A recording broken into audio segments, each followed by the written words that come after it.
Gather close by the flickering fire. I jolted awake, my heart racing as the faintest whisper tickled my ear.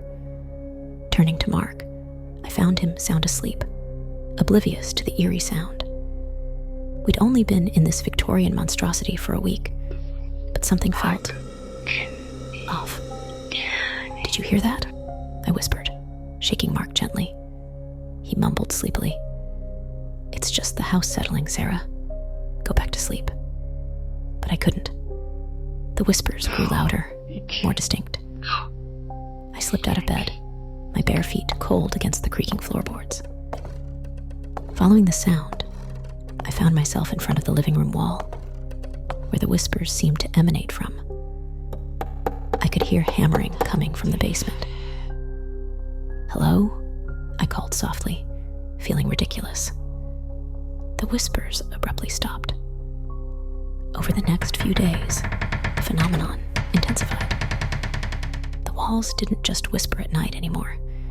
They spoke in hushed, urgent tones throughout the day.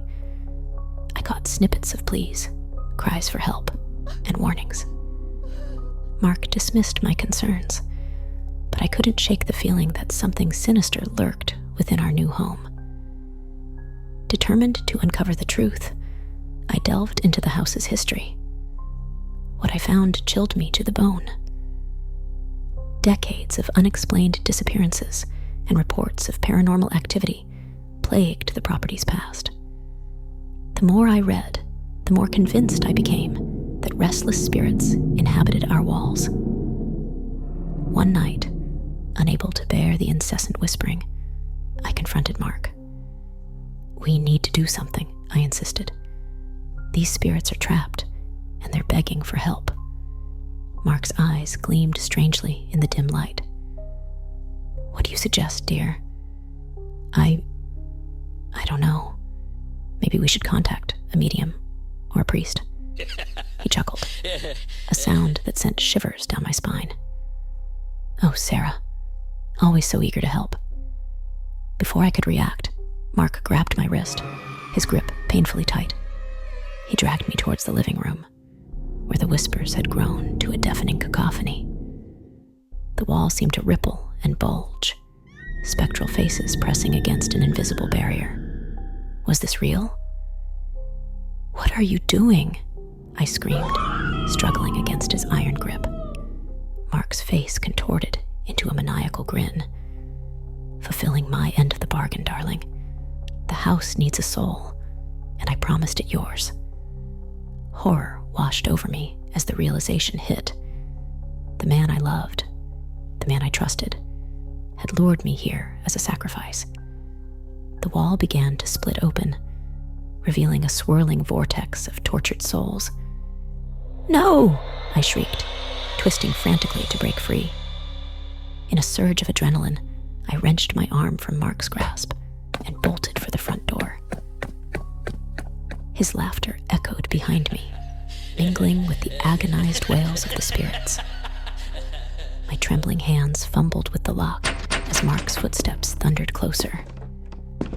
Just as his fingers brushed my shoulder, I flung the door open and hurled myself into the night. The cool air hit my face as I ran, his menacing laughter pursuing me into the darkness. I didn't stop running until I reached the main road, my lungs burning and tears streaming down my face. As I flagged down a passing car, I glanced back at the house. In the upstairs window, I saw Mark's silhouette, surrounded by writhing, spectral forms. His laughter still rang in my ears, a chilling reminder of how close I'd come to joining the trapped souls within those whispering walls. As one tale ends and silence reigns, let whispers rise and stoke the flames. In the heart of night, where shadows gleam, another story begins, its eerie dream. I burst through the front door of the old Wilkinson house, my heart pounding with a mix of excitement and fear. "I'll show those losers," I muttered, slamming the door behind me. The dare was simple: Spend the night in the most haunted house in the neighborhood. Easy money, right? The floorboards creaked under my feet as I strutted into the living room, my flashlight beam dancing across dusty furniture and cobweb-covered corners.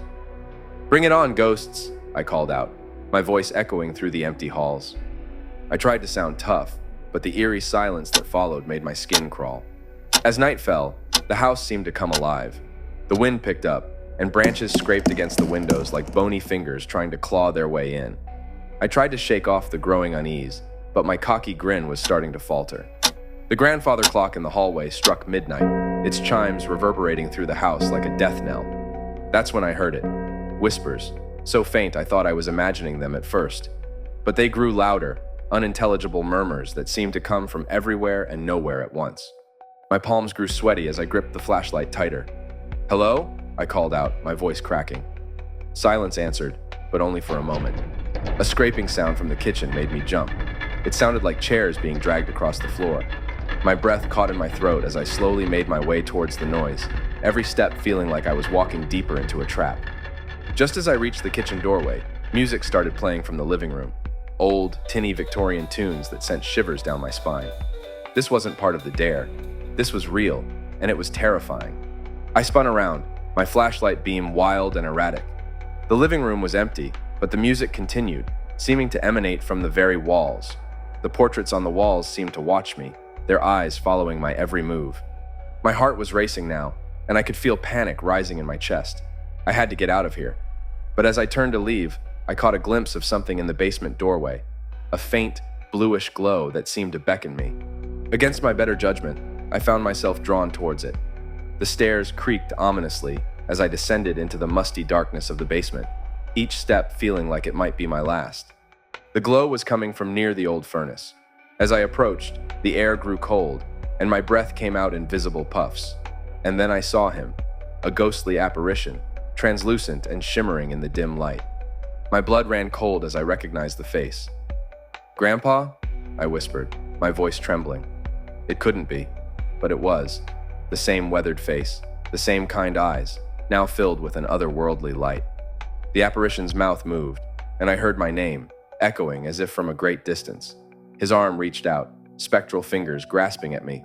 I wanted to run, but I was frozen in place, unable to look away from this impossible sight. Suddenly, the realization of what I was seeing hit me like a truck. Terror gripped me like a vice. I stumbled backwards, dropping my flashlight as I scrambled up the stairs. I ran through the house, knocking over furniture in my haste to escape. I burst out of the front door, gasping for air, my legs carrying me as fast as they could down the street. I didn't stop running until I was blocks away. The image of my grandfather's ghost burned into my mind. The nightmare was real. In the heart of night, where shadows gleam, another story begins. Its eerie dream. I jolted awake once again, my heart pounding as the faintest whisper tickled my ear.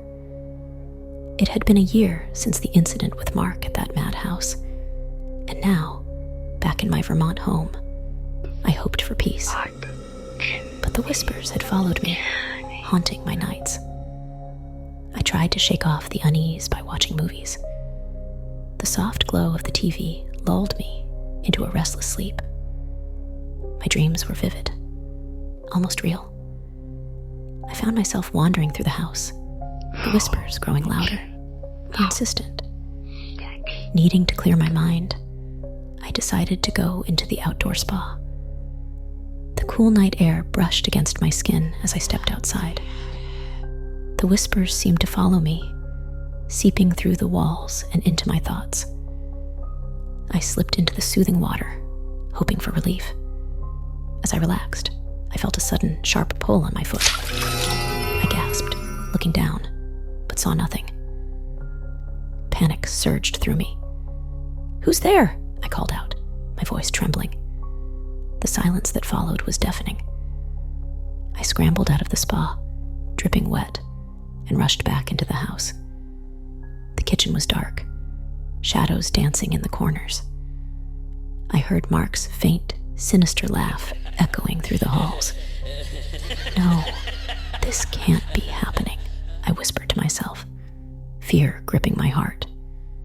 My heart raced as I ran towards the stairs, desperate to seemed to stretch and warp beneath me, slowing my progress. I felt like I was sinking into the wood, each step a struggle. "Please, let me go," I pleaded, tears streaming down my face. Mark's laughter grew louder, closer. I could feel his presence behind me, cold and menacing. I pushed forward, my legs heavy and unresponsive. Just as his icy fingers brushed my shoulder, I woke up with a start. The room was silent, the whispers gone. My heart pounded in my chest as I realized it had all been a nightmare. But the terror felt so real, so palpable. I glanced around, half expecting to see Mark's twisted grin in the shadows. The memory of his laugh still echoed in my ears, a chilling reminder that some nightmares never truly end. As the embers fade and shadows grow, the night's secrets we now bestow. Until next time, when darkness claims, we'll gather again beside fiery flames.